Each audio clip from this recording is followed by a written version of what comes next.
President Biden taking drastic action today to limit the number of asylum seekers trying to cross the southern border. All right, that plan was shut down all claims when the border reaches a certain capacity. Fox 5's Morgan McKay joins us now with the details. Morgan.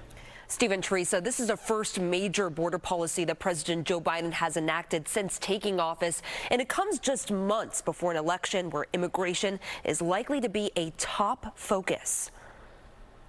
To protect America as a land that welcomes immigrants, we must first secure the border and secure it now. President Joe Biden announcing that migrants entering at the U.S.-Mexico border will no longer be granted asylum if there's a surge in crossings. The president says he was forced to implement this new border policy through a presidential proclamation since Congress has yet to act on any real immigration reform, pointing specifically at former President Donald Trump, who he says urged Republicans to not act on this issue during the election year. He didn't want to fix the issue. He wanted to use it to attack me. That's what he wanted to do. It was a cynical and an extremely cynical political move. This proclamation will temporarily suspend the entry of migrants at the southern border once the number of average border encounters exceeds 2,500 a day over 7 days. Then it will stay in effect until there is a daily average of 1,500 encounters along the border for 7 days in a row.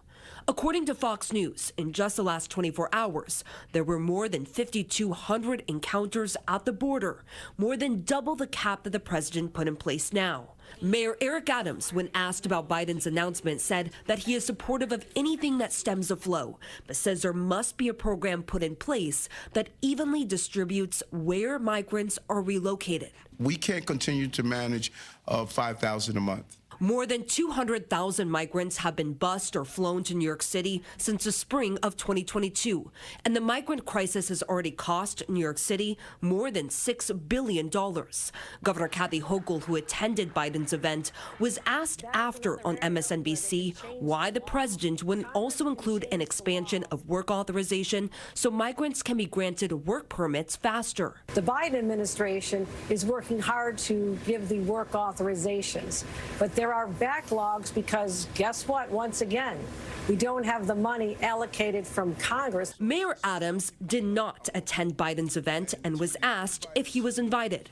People should be asking, did Eric invite you to his events? I do not have to raise my hand and say, please invite me somewhere. Now, this border policy could go into effect as soon as later today. Teresa? All right, Morgan, thank you.